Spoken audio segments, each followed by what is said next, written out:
Discovery classes में HR sir आप लोगों का फिर से हार्दिक अभिनंदन करते हैं, वेलकम करता है और स्वागत करता है। एनसीईआरटी की बुक्स जो हम रीड कर रहे हैं, इसी क्रम में आज का हमारा जो टॉपिक है उसमें पेज नंबर 132-33 से अपन स्टार्ट करेंगे और जितने रीड कर सकते हैं 7-8 पेज आज की क्लास में रीड करेंगे। ठीक है, टॉपिक अपना पहला क्या है? Endomembrane system. एंडोमेम्ब्रेन सिस्टम के बारे में प्रश्न बनता है। मुख्य प्रश्न जो हेडलाइन है ना, वहीं से प्रश्न बनता है कि कौन कौन से सेल ऑर्गेनेलीज जो होते हैं वो एंडोमेम्ब्रेन सिस्टम का पार्ट हैं। ठीक है, तो पहले तो आप जानेंगे कि एंडोमेम्ब्रेन सिस्टम क्या होता है। बता दो पहले आपको कि प्रश्न जो होते हैं ना वो एनसीईआरटी में से पूछे जाने हैं, तो हम सिर्फ एनसीईआरटी की बुक्स ही रीड करेंगे लाइन टू लाइन। देखिए, पहले इसकी डेफिनेशन देख लीजिए कि जितने भी जो सेल ऑर्गेनेलीज हैं, organelles their functions are coordinated, मतलब जो जिनके कार्य जो होते हैं ना वो एक दूसरे से जुड़े हुए हैं। ठीक है, इनके फंक्शंस में कोऑर्डिनेशन पाया जाए, वो सभी ऑर्गेन्स मिलकर के क्या बनाते हैं? एंडोमेम्ब्रेन सिस्टम बनाते हैं। अब कौन कौन से ऑर्गेनेलीज जो हैं उनके फंक्शंस कोऑर्डिनेटेड हैं, आपस में जुड़े हुए हैं, तो कौन कौन से हैं? देखिए, एंडोप्लाज्मिक रेटिकुलम जो है उसका फंक्शन जो है वह जुड़ा हुआ है, गोल्जी कॉम्प्लेक्स है, लाइसोसोम है और वैक्यूल्स है। ये चार सेल ऑर्गेनेलीज है, तो ध्यान से रखना, गलत मत कर देना भैया। ये endoplasmic reticulum, Golgi complex, lysosome और वैक्यूल्स। या समझ में आ गई बात कि कैसे याद रखेंगे? आप इसको इंजीनियर यासीलाल वर्मा लिख सकते हैं, इंजीनियर GLV। ठीक है, इंजीनियर का मतलब एंडोप्लाज्मिक रेटिकुलम, डॉक्टर्स बनना है, इंजीनियर को भी ध्यान में रखना है। ER का मतलब होता है एंडोप्लाज्मिक रेटिकुलम। यह किससे जुड़ा है? गोल्जी कॉम्प्लेक्स से। गोल्जी कॉम्प्लेक्स किससे जुड़ी है? लाइसोसोम से। और लाइसोसोम किससे जुड़ा है? वैक्यूल्स किससे जुड़ी है? ये लाइसोसोम से जुड़े हैं, मतलब एक दूसरे से कोऑर्डिनेटेड है, इंटरकनेक्टेड है फंक्शंस में। तो ऐसे सेल ऑर्गेनेलीज जो मिलकर के जो सिस्टम बनाए हैं, उस सिस्टम का नाम है एंडोमेम्ब्रेन सिस्टम। समझ में आ गई बात कि cell organelles their functions are coordinated made endomembrane system. जिनके ऐसे कोशिकांग जिनके कार्य जो है वो एक दूसरे से अंतर संबंधित हैं, वो मिलकर के जिस सिस्टम का निर्माण करते हैं, जिस तंत्र का निर्माण करते हैं, उसको एंडोमेम्ब्रेन सिस्टम कहते हैं। कौन कौन से सेल ऑर्गेनेलीज हैं? पहले गोल्जी बॉडी है, उसके बाद पहले एंडोप्लाज्मिक रेटिकुलम है, उसके बाद गोल्जी बॉडी है, उसके बाद लाइसोसोम है और उसके बाद वैक्यूल्स है। ये बात ध्यान में रखेंगे। अब एक एक की हम स्टडी करेंगे, एक एक को हम रीड करेंगे आगे भैया कि कौन कौन से हैं। देखिए, कौन कौन से सेल ऑर्गेनेलीज हैं। सबसे पहले अपन बात कर लेते हैं भैया एंडोप्लाज्मिक रेटिकुलम की। सिंपल सी बात है, प्रश्न तो बनते हैं, लेकिन कहां से जो पेपर सेक्टर जो है कहां से प्रश्न बना करके आप लोगों के सामने पेश करता है, ध्यान से सुनेंगे, लाइन टू लाइन देखिए कि it divides the intracellular space into distinct compartment. Endoplasmic reticulum मतलब कौन सा सेल ऑर्गेनेलीज जो होता है वो इंट्रासेल्यूलर, जो सेल का इंट्रासेल्यूलर स्पेस है उसको 2 डिस्टिंक्ट कंपार्टमेंट में डिवाइड करता है। कौन सा सेल ऑर्गेनेलीज? प्रश्न बन रहा है भैया, प्रश्न इंपॉर्टेंट बन रहा है, ऐसा नहीं है, बहुत इंपॉर्टेंट प्रश्न बन रहा है, 90 प्रश्नों में शामिल होने वाला प्रश्न है कि cell organelles which divides the intracellular space into 2 distinct compartment. समझ रहे बात को? जो साइटोप्लाज्म जो है, सेल के अंदर जो इंट्रासेल्युलर स्पेस जो है उसको दो भागों में डिवाइड करने वाला सेल ऑर्गेनेलीज कौन सा है? आंसर क्या बताएंगे? Endoplasmic reticulum. क्या बताएंगे? Endoplasmic reticulum. कौन कौन से 2 कंपार्टमेंट बनाता है ये भी ध्यान में रखेंगे। एक तो है ल्यूमिनल कंपार्टमेंट और दूसरा है एक्स्ट्रा ल्यूमिनल कंपार्टमेंट। प्रश्न बनता है, ठीक है, पहला तो यही कि जो इंट्रासेल्युलर स्पेस है उसको 2 कंपार्टमेंट में कौन सा सेल ऑर्गेनेलीज डिवाइड करता है, बताएंगे भैया। ये इंजीनियर साहब डिवाइड कर देते हैं। ठीक है, इंजीनियर साहब कौन कौन से 2 कंपार्टमेंट बनाता है? एक तो लूमिनल कंपार्टमेंट बनाता है, जो लूमिनल कंपार्टमेंट जो होता है वह कहां पर, कौन सा कंपार्टमेंट होता है? जो जो एंडोप्लाज्मिक रेटिकुलम है उसके इनसाइड में जो है, जैसे एंडोप्लाज्मिक रेटिकुलम इस प्रकार की होती है, ये एंडोप्लाज्मिक रेटिकुलम बनाते हैं ना, तो उसका इनसाइड वाला ये पार्ट जो है, ये पार्ट जो है ये क्या कहलाता है, ल्यूमिनल कंपार्टमेंट कहलाता है। बात समझ में आई होगी। अब एक्स्ट्रा ल्यूमिनल जो साइटोप्लाज्म बच गया, जो सेल जो है उसमें यहाँ न्यूक्लियस है, यहाँ पर प्लाज्मा मेम्ब्रेन है, इस प्लाज्मा मेम्ब्रेन में अंदर वाला पार्ट ल्यूमिनल कंपार्टमेंट कहलाएगा। बाकी का ये सेल वाला साइटोप्लाज्म वाला पार्ट है वह क्या कहलाएगा बच्चा, एक्स्ट्रा ल्यूमिनल कंपार्टमेंट कहलाएगा। तो बढ़िया क्वेश्चन यहाँ से ये पहला ही क्वेश्चन बनता है। आपको पता है एंडोप्लाज्मिक रेटिकुलम जो होती है दो प्रकार की होती है, एक तो RER जिसको रफ एंडोप्लाज्मिक रेटिकुलम कहते हैं, दूसरा SER जिसको स्मूथ एंडोप्लाज्मिक रेटिकुलम कहते हैं। रफ एंडोप्लाज्मिक रेटिकुलम क्यों कहते हैं, क्योंकि इनकी जो सरफेस है उसके ऊपर राइबोसोम प्रेजेंट होते हैं। राइबोसोम जो होते हैं वो जनरली 2 टाइप्स के होते हैं, तो 70S राइबोसोम जो कि प्रोकैरियोटिक सेल्स में पाए जाते हैं, और एक 80S राइबोसोम जो होते हैं जो यूकेरियोटिक सेल्स में पाए जाते हैं। 70S राइबोसोम जो होते हैं वो उनकी भी सब यूनिट्स होती हैं, तो ये ध्यान में रखेंगे। अपन पढ़ रहे हैं सिर्फ जो एनसीईआरटी के बुक में है वो, तो राइबोसोम अटैच्ड होते हैं किसके ऊपर, रफ एंडोप्लाज्मिक रेटिकुलम पर। इसका मतलब आप समझ जाइए कि रफ एंडोप्लाज्मिक रेटिकुलम जो होती है वह प्रोटीन सिंथेसिस का कार्य करती है। ये तो प्रोटीन सिंथेसिस करने वाली जो सेल्स है ना उसमें RER की जो संख्या है वह बहुत अधिक होती है, यह आप ध्यान में रखेंगे। तो देखिए, it is frequently observed in the cell actively involved in protein synthesis and secretion. बहुत बढ़िया प्रश्न है। यहां से 90 में से जो प्रश्न बनेगा यहां से बनने का एक और संभावना है। कैसे कि भाई RER का फंक्शन क्या है, तो एक देखो प्रोटीन सिंथेसिस सब जानते हैं कि प्रोटीन सिंथेसिस का कार्य है। ए ऑप्शन में प्रोटीन सिंथेसिस लिख देंगे, दूसरा ऑप्शन है सीक्रेशन लिख देंगे, सी लिख देंगे, ए व बी दोनों, और डी लिख देंगे क्या, ओनली फर्स्ट। तो जनरली स्टूडेंट क्या लगाएंगे भाई, ओनली फर्स्ट पे लगा देते कि प्रोटीन सिंथेसिस करता है, सीक्रेशन के ऊपर ध्यान नहीं जाता है। तो ध्यान रखना यहां से क्वेश्चन बनता है, दोनों बातें ध्यान में रखना, एक तो प्रोटीन सिंथेसिस और दूसरा सीक्रेशन। कौन करता है ये फंक्शन, RER करती है, रफ एंडोप्लाज्मिक रेटिकुलम करती है। तो भैया SER क्या करती है, स्मूथ। जो RER बताओ इसमें एक दो पॉइंट और है कि are extensive and continuous with the outer membrane of the nucleus. ये देखिए जो न्यूक्लियस की आउटर मेम्ब्रेन है ना, केंद्र की बाहरी झिल्ली जो होती है उसके साथ ये कंटिन्यूअसली एक्सटेंसिव रहती है, जुड़ी हुई रहती है उसके साथ, किसके साथ, आउटर न्यूक्लियर मेम्ब्रेन।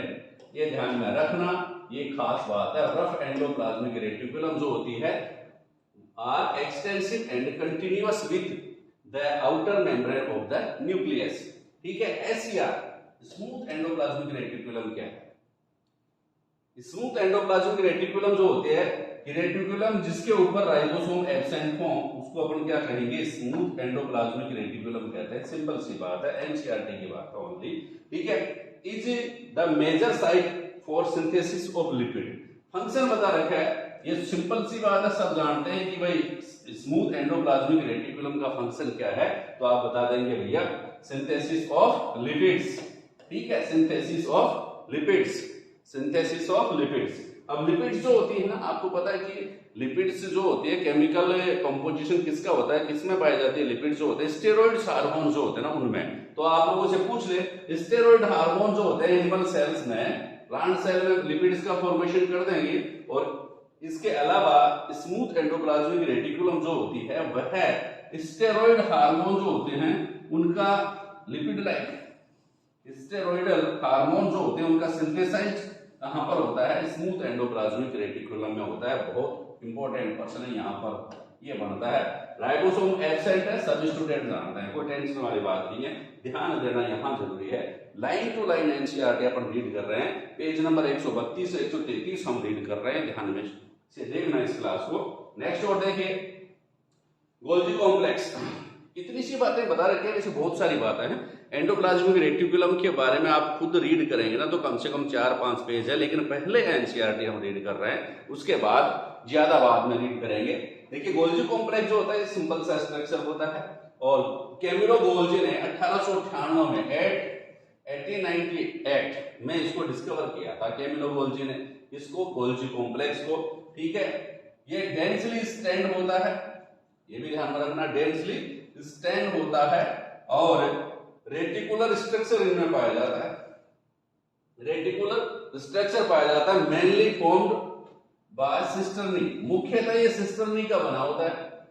मुख्यतः किसका बना होता है भाई? सिस्टर्नी का बना होता है। बहुत सारे इसके प्रकार हैं, उनके बारे में अपन अलग से रीड करेंगे, लेकिन एनसीईआरटी का बात कर रहे हैं अपन कि सिर्फ सिस्टर्नी क्या यह बना हो रहा है। इसमें सिस्टर्नी मुख्यतः मेनली इसका बना है, सिस्टर्नी का बना है।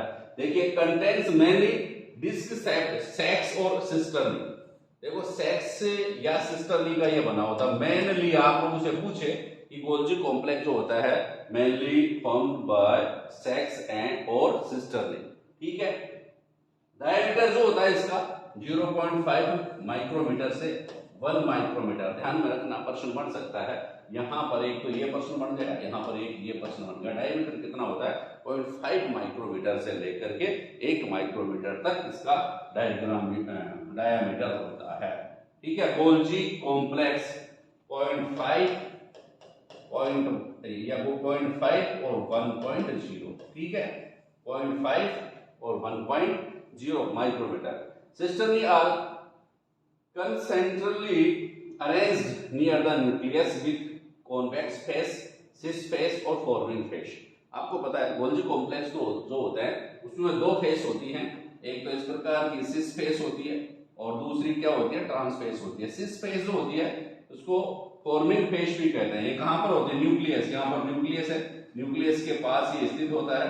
तो न्यूक्लियस के पास वाली जो सतह है, जो सरफेस है, उसको अपन क्या कहते हैं? कॉन्वेक्स है। ये कॉनकेव और कॉन्वेक्स, कॉनकेव और कॉन्वेक्स होती है। कॉन्वेक्स सतह जो होती है, ये भी ध्यान में रखना, सिस फेस जो होती है ना, उसमें गलत क्या होता है कि कॉन्वेक्स होती है। कॉन्वेक्स इस प्रकार से कॉन्वेक्स होती है, इस प्रकार ये कॉन्वेक्स है, ठीक है। और कॉनकेव, कॉन्वेक्स उभरी हुई, कॉनकेव धसी हुई, ठीक है। ये कॉन्वेक्स है। तो इस प्रकार ये सिस्टम जो अगर होगा ना तो किस प्रकार का होगा भैया? न्यूक्लियस के पास इस प्रकार से उभरा हुआ रहेगा ये। तो ये कॉन्वेक्स है, ये कॉन्वेक्स फेस है। कौन सी फेस है? कॉन्वेक्स फेस जो होती है, उभरी हुई फेस जो होती है वह न्यूक्लियस की ओर होती है। और कॉन्वेक्स फेस जो होती है उसको अपन क्या कहते हैं? सिस फेस कहते हैं। ये ध्यान में रखना, गलत मत कर देना भैया। सिस और इसको क्या कहेंगे? फॉर्मिंग फेस भी कहेंगे। क्या कहेंगे भाई? फॉर्मिंग फेस कहेंगे। खास बात है कि सिस्टर्नी जो होती है कंसेंट्रिकली अरेंज्ड होती है, ठीक है ना, सेकेंडरी रूप से व्यवस्थित होती है, ठीक है, नियर द न्यूक्लियस, केंद्र के पास, ठीक है। लेकिन उसमें खास बात क्या है? कॉन्वेक्स फेस, सिस फेस और फॉर्मिंग फेस। ये तो इसकी एक फेस होती है। दूसरी फेस कौन सी होती है? ट्रांस फेस, ठीक है। एंड कॉनकेव, ट्रांस और मैच्योरिंग फेस। कॉनकेव फेस है, ट्रांस फेस है और मैच्योरिंग फेस है। दो प्रकार की फेस है, ये ध्यान रखना। कॉनकेव फेस जो है उसको अपन क्या कहते हैं? ट्रांस फेस भी कहते हैं। और ट्रांस फेस को अपन क्या कहते हैं? मैच्योरिंग फेस भी कहते हैं। ये आप ध्यान में रखेंगे भैया। और देखिए फैक्ट क्या है? The cis and the trans face of the organelles are entirely different. ये क्वेश्चन बनता है यहाँ पर, ध्यान से देखना इस बात का। यहां से इंपोर्टेंट प्रश्न बनता है कि सिस व ट्रांस फेस जो होती है सेम होती है या डिफरेंट होती है? ये खास बात है, डिफरेंट होती है। एक ही ऑर्गेनेलिज है, एक ही ऑर्गेनेलिज जो है उसकी सिस फेस और ट्रांस फेस जो होती हैं वह क्या होती है भैया? डिफरेंट होती हैं। यह फेस जो है इस फेस से बिल्कुल डिफरेंट है, ठीक है ना। ध्यान से देखना इस बात का। फैक्ट क्या है? The cis and trans face of the organelles are entirely different but interconnected। entirely different होती है लेकिन एक दूसरे से interconnected होती है। ये दूसरा इंपॉर्टेंट क्वेश्चन क्या है? फंक्शन क्या है? principally perform the function of packaging material। Function क्या करते हैं? ये ध्यान रखना, पैकेजिंग ऑफ मटेरियल या पैकेजिंग मटेरियल का फंक्शन किसके द्वारा होता है? गोल्जी बॉडी के द्वारा होता है। कैसे?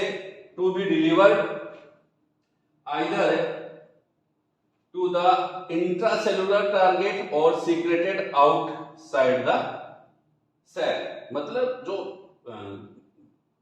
ऐसे मटेरियल जो होते हैं जिनको कोशिका के अंदर सीक्रेट करना होता है या कोशिका के बाहर सीक्रेट करना होता है, उनकी पैकेजिंग का कार्य किसके द्वारा किया जाता है?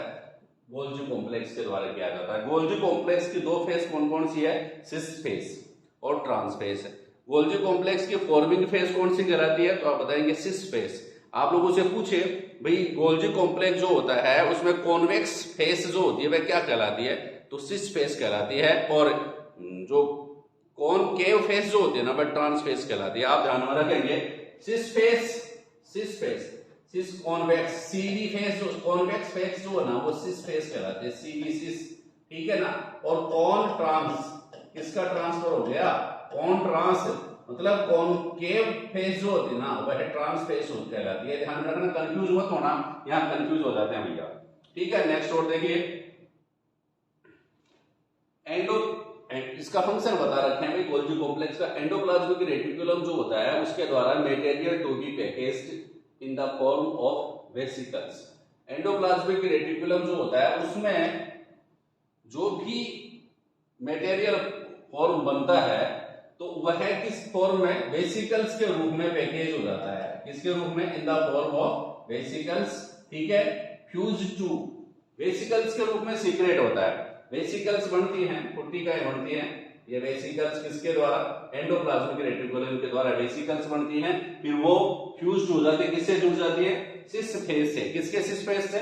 गोल्जी बॉडी जो होती है ना उसके सिस फेस से ये जुड़ जाती हैं, इसमें सेट हो जाती हैं। उसके बाद फिर and move towards the trans और मैच्योरिंग फेस। फिर उसके बाद ये जो वेसिकल्स जो है वह ट्रांस फेस की ओर गति करती है। इसकी ओर गति करती है, ट्रांस फेस की ओर गति करती है। फैक्ट क्या है? A number of protein synthesised by the ribosome on the आरपीआर are modified in the cisternae of Golgi apparatus before they are released from its transphase। देखिए क्या खास बात है यहाँ पर कि ए नंबर ऑफ प्रोटीन्स, भाई आरईआर है, आप उसको यूं लिख लें, आरईआर है, रफ एंडोप्लाज्मिक रेटिकुलम है, उसमें कुछ मटेरियल का निर्माण हुआ। ये मटेरियल वेसिकल्स के फॉर्म में यहाँ पर वेसिकल्स के रूप में एकत्र हो गया। ये वेसिकल जो है वह गोल्जिको जो होती है उसकी सिस फॉर्म के साथ इसमें जुड़ जाएगा, इसमें जाके यह जुड़ जाएगा। इसमें जुड़ जाने के बाद यहाँ ये सिस फेस से किसमें चला जाएगा बच्चा? ट्रांस फेस में चला जाएगा भैया। किसमें चला जाएगा? ट्रांस फेस में चला जाएगा। ये बात बता रहे हैं, यहाँ ट्रांस फेस में इसकी पैकेजिंग होगी, इसमें चेंज होगा और उसके बाद ये सीक्रेट होगा। ये खास बात है। देखिए क्या लिख रखा है? A number of proteins synthesised by ribosome. Ribosome के द्वारा जो प्रोटीन संश्लेषण होता है ऑफ द आरईआर रफ, जो कि रफ एंडोप्लाज्मिक रेटिकुलम पर पाए जाते हैं। मॉडिफाइड, किसमें मॉडिफाइड होते हैं? तो आप बताएंगे modified the cisternae of Golgi apparatus. Golgi apparatus जो होता है उसके सिस्टर्नी में मॉडिफाइड होती है। इससे before they released from the trans face. इस ट्रांसफेस के द्वारा अगर रिलीज होते हैं उससे पहले ये सिस्टर्नी में क्या होते हैं भैया? मॉडिफाइड होते हैं। ये खास बात ध्यान में रखना भैया। Golgi body is important site of formation of glycoproteins and glycolipids. पूछ रहे हैं, आपको बता रहे हैं भाई गोल्जी बॉडी जो होता है उसका फंक्शन क्या है? ग्लाइकोप्रोटीन्स और ग्लाइकोलिपिड्स का सिंथेसिस करना। ये ठीक है। नेक्स्ट और देखेंगे अब वैक्यूल्स क्या है। इसके बाद वैक्यूल सबके लास्ट में आएंगे, लेकिन इसके बाद क्या आएगा भैया? इसके बाद ये आएगा लाइसोसोम। लाइसोसोम पहले देखते हैं। लाइसोसोम क्या है आपको पता है? Formed by the process of packaging in the Golgi apparatus. ठीक है, गोल्जी एपार्टस में बनता है। कौन सी फेज के द्वारा बनेगा भाई लाइसोसोम? बताइए, देखिए ट्रांस फेज के द्वारा। इसको डायग्राम से और बता देंगे। ट्रांस फेज के द्वारा क्या बनेगा भैया? लाइसोसोम बनेंगे। क्या बनेंगे? लाइसोसोम बनेंगे।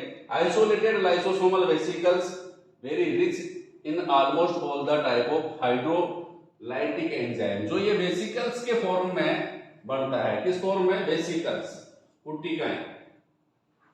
ठीक है, तो वेसिकल्स के रूप में लाइसोसोम गोल्जी एपार्टस से बनते हैं। और इनमें क्या पाया जाता है? हाइड्रोलाइटिक एंजाइम पाया जाता है। क्या पाया जाता है बच्चा? हाइड्रोलाइटिक एंजाइम पाए जाते हैं। कौन कौन से हाइड्रोलाइजेज पाए जाते हैं? Lipases, proteases, carbohydrases optimally active at the acidic pH. ये सभी जो एंजाइम जो हैं वो एसिडिक पीएच में एक्टिव होते हैं, ठीक है। और क्या करते हैं, capable of digesting carbohydrate, protein और लिपिड्स और न्यूक्लिक एसिड। कार्बोहाइड्रेट को डाइजेस्ट करने वाले, प्रोटीन्स को डाइजेस्ट करने वाले, लिपिड्स को डाइजेस्ट करने वाले, न्यूक्लिक एसिड को डाइजेस्ट करने वाले हाइड्रोलाइटिक एंजाइम्स जो होते हैं वो किसमें पाए जाते हैं भाई, लाइसोसोम में पाए जाते हैं। क्या क्वेश्चन बन रहा है यहाँ पर कि लाइसोसोम की वेसिकल्स के रूप में, लाइसोसोम किस रूप में फॉर्म होते हैं, आप बताएंगे वेसिकल्स के रूप में। कहां से फॉर्म होते हैं, गोल्जी बॉडी जो होती है उसके ट्रांसफेज से बनते हैं। किससे बनते हैं, ट्रांसफेज से बनते हैं। फिर गोल्जी कॉम्प्लेक्स के बाद हम बात करेंगे भाई किसकी, वैक्यूल्स की। वैक्यूल्स के बारे में बता रखा है कि membrane bound space found in cytoplasm is called, ये है पर्सन बी बन जाता है कि membrane bound space found in cytoplasm is called vacuoles. क्या कहलाती है, वैक्यूल्स कहलाती है, रिक्तिकाएं हिंदी में कहते हैं। तो देखिए इनमें क्या क्या पाया जाता है, वाटर पाया जाता है, सेप पाया जाता है, एक्सक्रीटरी प्रोडक्ट पाया जाता है और material not useful for the cell. ऐसा मटेरियल जो सेल के लिए यूजफुल नहीं है वह भी किसमें पाया जाता है, वैक्यूल्स में पाया जाता है। डेफिनेशन क्या हो जाएगी, membrane bound space found in cytoplasm is called vacuoles, ठीक है। बाउंडेड बाय, ये इंपॉर्टेंट पर्सन है। वैक्यूल्स जो होते हैं वो एक सिंगल मेम्ब्रेन के द्वारा बाउंडेड होते हैं, सिंगल मेम्ब्रेन ओनली, और इसको अपन क्या नाम देते हैं, टोनोप्लास्ट। बहुत बार एग्जाम में क्वेश्चन आ चुका है टोनोप्लास्ट का, ठीक है। इन प्लांट सेल्स क्या कर रहे हैं, 90% volume occupied of the volume of the cell by vacuoles. मतलब वैक्यूल जो होते हैं ना, टोटल सेल का कितना परसेंट वॉल्यूम ऑक्यूपाई कर रहे हैं, 90%। पर्सन बनता है यहाँ पर 90%। ध्यान से देखना इस बात का। देखो ये सिंपल बातें हैं, सिंपल बातें हो सकता है आपको लग रही हो कि क्या इंपॉर्टेंट होगी, क्या पर्सन बनता होगा यहाँ से, और बड़े हमारे इंस्टीट्यूट में तो बहुत सारा बताते हैं, ऐसी कोई बात नहीं है। मैं क्या कह रहा हूँ, इंस्टीट्यूट में बहुत सारा इसलिए बताते हैं कि वो इंप्रेशन देना चाहते हैं आपको, है ना, इंप्रेसिव क्लास देना चाहते हैं। और हम वही बातें बता रहे हैं जो एनसीईआरटी में ज्यादा बहुत सारी बातें होती हैं, लेकिन वही बातें बता रहे हैं जो आपके एग्जाम में पूछी जाती हैं। इसलिए हो सकता है क्लास इंप्रेसिव कम लगे, लेकिन प्रश्न तो यहीं से बनते हैं। इस बात का आप ध्यान में रखना कि टोनोप्लास्ट मेम्ब्रेन जो होती है वह किसकी मेम्ब्रेन है, वैक्यूल्स की, सिंगल मेम्ब्रेन है। और 90% जो वॉल्यूम है वह ये वैक्यूल्स जो होती है टोटल सेल का ऑक्यूपाइड करके रखती है, किसमें, प्लांट सेल्स में। किसमें, प्लांट सेल्स में रखती है। अब इसके टोनोप्लास्ट के फंक्शंस है, सिंपल सी बात है।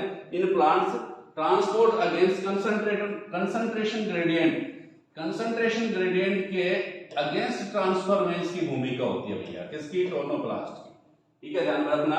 इन vacuoles the concentration is significantly higher than in the cytoplasm. बहुत इंपॉर्टेंट पर्सन है दोनों ही, कि टोनोप्लास्ट जो होती है वह उसमें कंसंट्रेशन ग्रेडियंट के विपरीत अगेंस्ट, ठीक है, मतलब हायर परसेंटेज से हायर कंसंट्रेशन से लोअर कंसंट्रेशन तो में तो जनरली होता है, लेकिन यहां पर जो ट्रांसपोर्ट होता है वह lower concentration to high concentration होता है।